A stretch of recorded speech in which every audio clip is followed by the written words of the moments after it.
애굽의 그 압제 가운데에서 구원해냈던 인물이 바로 모세죠. 그리고 여호수아 같은 인물도 보게 되면 이 가나안 땅, 그 애굽에서 있었던 그러한 백성들이 가나안 땅으로 들어올 때에 그 사용하셨던 인물이 바로 이 여호수아입니다. 변곡점과 같은 인물들이었습니다. 그리고 오늘 사무엘도 바로 이 역사의 변곡점을 이루는 인물이 바로 이 사무엘입니다. 왜 그럴까요? 이 사무엘을 중심으로다 이제 13장 이후에서는 그 전까지는 사사시대라고 할 수 있습니다. 근데 이제 사무엘을 기점으로다 이 다음서부터는 왕의 시대가 되어집니다. 본격적인 그런 왕정이 시작되어지는 것이죠. 그리고 그 본격적인 왕정이 시작되는 그러한 끝을 알리는 그러한 말씀이 바로 오늘 말씀입니다.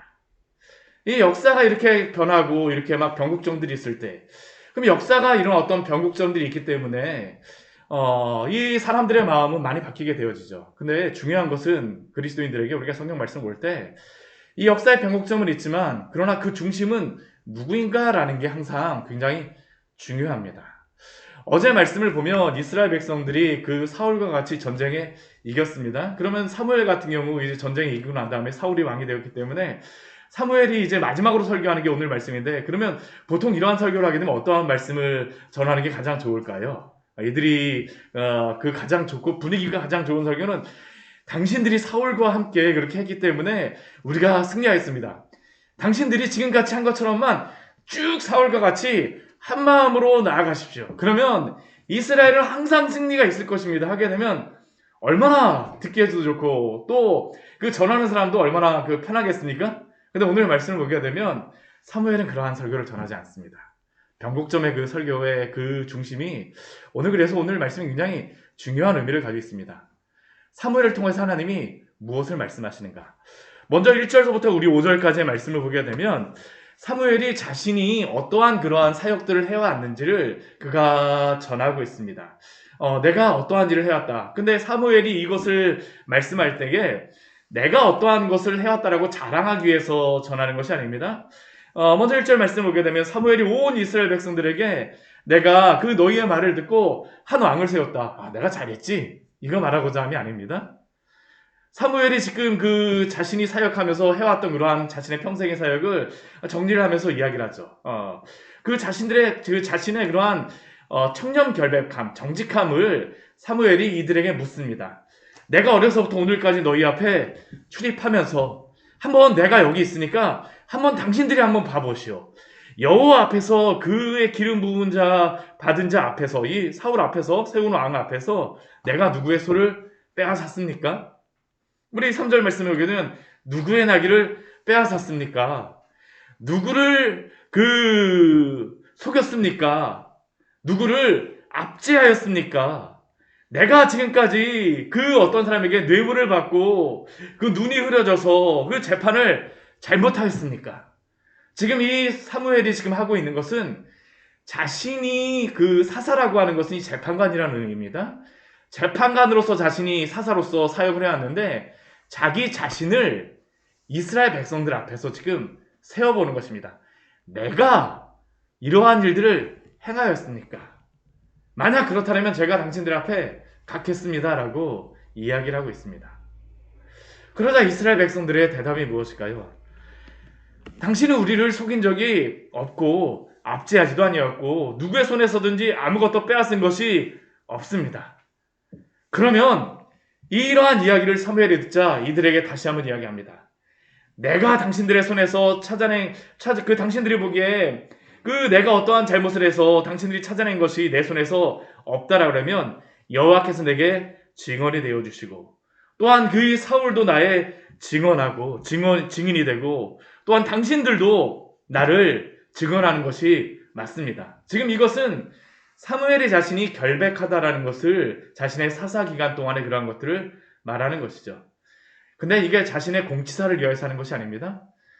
사무엘이 행하였던 사무엘의 그러한 행적들을 가지고 이제 사무엘의 마지막 이야기가 참말이라는 것을 이스라엘 백성들에게 말하기 위하여서 이것을 하고 있는 것이죠. 왜 그러냐면 사무엘이 믿을 만한 사람이 아니라면 이제 이후에 사무엘의 정말 짧은 그러한 설교이지만 그 말도 사람들에게 믿을 수 없는 말이 되어지기 때문이죠.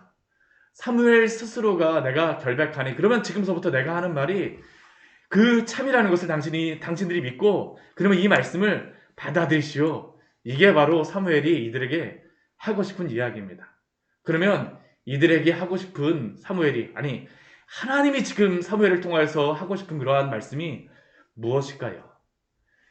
하나님이 이스라엘 백성들에게 무엇을 하셨는가라는 것을 이들에게 말하고자 합니다. 평소에 듣던 그런 설교입니다. 뭐 별로 다르지 않아요. 벌써 저도 이 사무엘이 했던 그 말씀을 벌써 몇 번 제가 전하였습니다. 이 사무엘 상에서도요. 한번 그 사무엘이 지금 이들에게 말하는 그 설교가 무엇입니까? 하나님께서 지금까지 모세와 아론을 세우셔서 애굽에서 인도하신 분이 바로 여호와이십니다. 하나님이 그렇게 하셨습니다. 그리고 내가 여호와 앞에서 당신들과 담론할 것입니다. 한번 무엇이 맞는지를 한번 말해볼 것입니다. 여호와 하나님이 행하신 것이 무엇이냐 한번 보십시오. 야곱이 애굽에 들어간 이후에 야곱과 그 아들들이 애굽에 들어간 이후에 그 이스라엘 백성들이 애굽에서 그 애굽의 그러한 압제 가운데에 하나님께 부르짖었을 때에 하나님께서 어떻게 하셨습니까?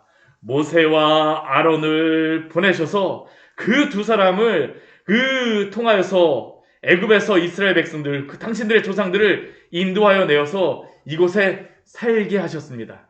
그렇다면 이스라엘 백성들이 이 가나안 땅에 들어와서 살게 되어지게 되면 그들은 무엇을 행해야 됩니까?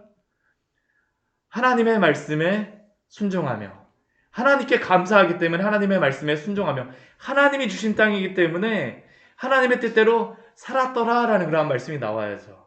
그런데 그들의 삶은 무엇이었을까요? 우리 9절 말씀에 오게 되면 딱 한 단어로 한 문장으로 이야기하죠. 그들이 그들의 하나님 여호와를 잊은지라. 그들은 놀랍게도 하나님이 그 구원의 은혜를 베풀어 주셨음에도 불구하고 그들은 하나님을 잊어버렸습니다. 그래서 하나님께서 어떻게 하셨을까요? 그들로 하여금 돌아오게 하기 위하여서 여러 그 고난도 주시고 징계도 하셨습니다. 여러 이방 백성을 사용하셨죠. 우리 9절 말씀에 오게 되면 대표적인 사람으로서 하솔의 군사령관 시스라를 사용하셨습니다. 또한 블레셋 사람들을 사용하셨습니다. 모압 왕을 사용하셨습니다. 하나님이 그들을 통하여서 이스라엘 백성들을 그들의 손에 넘기셨어요. 압제를 당하게 하셨습니다. 그런데 그때 그들이 어떻게 합니까? 압제를 당하게 되니까 하나님 앞에 부르짖었어요. 그때 하나님 어떻게 하십니까? 그들을 구해내시죠. 근데 그렇게 구해내실 때 이스라엘 백성들이 하는 그러한 그 회개의 그러한 고백들이 있습니다. 우리가 여호와를 버리고 바알들과 아스타롯을 섬김으로 범죄하였나이다. 그러나 당신이 우리를 이제 원수들의 손에서 건져내시면 우리가 이제는 주님을 섬기겠습니다. 그들이 그 애굽에서 가나안 땅에 들어온 이후에 또 이러한 고백을 몇 번씩이나 하였다는 것이죠. 지금은 3번만 하지만 우리가 사사기의 말씀을 보게 되면 도대체 몇 번이나 하나님이 구원해 주셨습니까?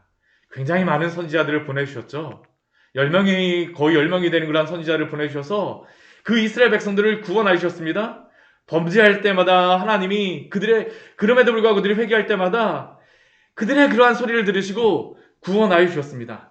여룻바알을 보내시고 배단, 그 바락을 이야기하는 겁니다. 배단을 보내시고 입다를 보내시고 지금 이 순간에는 사무엘 자신을 보내셔서 그들을 구원하셔서 안전하게 살게 하셨습니다. 그리고 지금은 어떠한 것까지 하십니까? 암몬 자손의 왕 나하스가 치러 올라올 때도 하나님이 구원하여 주셨습니다. 근데 이스라엘 백성들은 무엇이라고 이러한 침입을 해석을 했을까요? 이게 굉장히 중요한 것이죠. 사무엘이 이들에게 말하고자 하는 것입니다. 이스라엘 백성들은 이 하솔 군사령관 시스라와 블레셋과 모압의 그러한 침입이 자신들이 범죄함으로 그 하나님의 징계를 받은 것이 아니라 우리가 왕이 없기 때문에 이렇게 되었다라고 해석을 한 것입니다. 그들이 그러한 징계를 받은 이유는 하나님이 그들을 보호해 주시지 않았기 때문이라고 사실은 그들의 마음속에 생각한 것입니다. 그렇기 때문에 그들은 무엇이라고 생각합니까? 우리에게는 왕이 있어야 됩니다라는 게 바로 그들의 요구였었죠. 하나님은 왕정 자체를 반대하시는 것이 아닙니다. 이미 신명기 말씀에서도 너희가 왕이 필요하면 이러한 사람을 세우라라고 미리 말씀해 주셨어요. 왕정 자체를 하나님이 반대하시는 것은 아니었어요. 근데 문제는 무엇이었을까요? 이들이 왕을 요구하면서 요구하였던 그러한 이유가 자신들의 범죄함 때문이 아니라 자신들이 하나님으로부터 벗어나서 하나님이 블레셋과 이 암몬과 여러 모압과 하솔의 군사령관을 보내셨다라고 생각하지 않고 왕이었기 때문에 우리가 다른 나라들과 같이 왕이 필요하다라는 것이 바로 이들의 생각이었었죠. 그리고 이것이 바로 이들의 죄의 모습입니다. 우리가 이렇게 된 것은 외부적인 환경 때문이다. 사실은 이 말씀은 오늘도 우리에게 주시는 우리의 잘못을, 우리의 죄를 보게 하지 않습니까? 우리가 여러 가지 잘못들을 당할 때에 하나님, 나에게 이러한 것이 없어서, 이러한 것들이 부족하여서. 그러나 오늘 말씀을 통해서 하나님께서는 그러한 외부적인 문제 때문이 아니라 하나님이 사실은 없기 때문에, 하나님을 의지하지 않기 때문에 너희들이 그런 것이 아니냐라고 오늘도 우리에게 질문하시는 것입니다. 사실은 제가 이 말씀을 어제 들으면서 여러 가지 생각을 해보았습니다. 우리 교회가 부흥하기 위해서는 제 마음속에서도 교회 건물이 좀 더 준비되고 여러 가지 주일학교 예배 드릴 수 있는 여러 가지 환경도 준비되고 이러한 것들도 있고 이러한 것들도 있고 제 마음속에서 여러 가지로 생각이 되더라고요. 근데 곰곰이 생각해 보니까 사실은 제가 하나님을 온전히 의지하지 못하였다라는 것이었습니다. 우리는 그렇지 않습니까? 외부적인 그러한 이유들 때문에, 여러 가지 다른 것들 때문에 오늘 이 역사의 변곡점 가운데에서 하나님께서 사무엘을 통하여 이스라엘 백성들에게 질문하시는 것입니다. 이제 왕정을 세웁니다. 오늘 13절부터 15절까지의 말씀을 보게 되면 하나님이 왕을 세우셨다라고 사무엘을 통하여서 말씀하세요. 여호와께서 너희의 왕을 세우셨도다. 시스템이 바뀌었습니다. 정치의 체계가 바뀌었습니다. 근데 중요한 것은 무엇일까요? 왕정이 되어졌다라고 그들이 복받는 방식, 그들이 하나님의 그러한 축복을 받는 방식이 단순히 시스템이 바뀌었기 때문에 그 시스템 때문에 그들이 하나님의 복을 받고 누릴 수 있을까요? 아닙니다. 왕정이 되었어도 새로운 왕이 세워졌어도 오직 그들이 하나님에게 참된 복을 받는 방법은 하나님만을 섬기는 것임을 우리는 기억해야 합니다. 이게 바로 오늘 13절, 14절, 15절 말씀을 통하여서 우리에게 주시는 말씀입니다. 우리 14절, 15절 말씀 같이 한번 읽어볼까요? 너희가 만일 여호와를 경외하며 그를 섬기며 그의 목소리를 듣고 여호와의 명령을 거역하지 아니하며 또 너희와 너희를 다스리는 왕이 너희의 하나님 여호와를 따르면 좋겠지만은 너희가 만일 여호와의 목소리를 듣지 아니하고 여호와의 명령을 거역하면 여호와의 손이 너희의 조상들을 치신 것 같이 너희를 칠 것이라. 동일하다라는 겁니다. 동일하다라는 겁니다. 만약 그들이 왕을 세웠음에도 불구하고 하나님을 하나님으로 대접하지 않고 섬기지 않는다라면 하나님께서는 그들로 하여금 돌아오게 하기 위하여서 그들에게 징계를 내리시겠다라고 말씀하세요. 시스템이 문제가 아닙니다. 우리의 환경이 문제가 아니라는 것이죠. 우리가 정말로 하나님의 목소리를 듣고 하나님을 섬기며 하나님을 왕으로, 참된 왕으로 모시고 살아가고 있습니까? 오늘 이 시대에도 대통령이 바뀌었다라고 많은 사람들이 기대를 합니다. 그러나 대통령이 바뀌는 게 중요한 것이 아니죠. 정말로 중요한 것은 이 세상의 정치체계, 우리의 삶의 어떠한 방식이 바뀌는 것이 아니라 우리의 중심에 누가 있느냐라고 하나님이 오늘도 우리에게 질문하십니다. 오늘 하루 우리 하나님만을 섬기시기를 축원합니다. 우리는 주의 은혜로 살아가는 사람들입니다. 세상의 시스템으로 환경으로 복받는 사람이 아니라 하나님이 은혜를 주셔야지만 살아가는 사람들인 줄 믿습니다. 그리고 그 믿음 가운데에 오늘도 승리하시기를 축원합니다. 같이 기도하도록 하겠습니다. 하나님 아버지,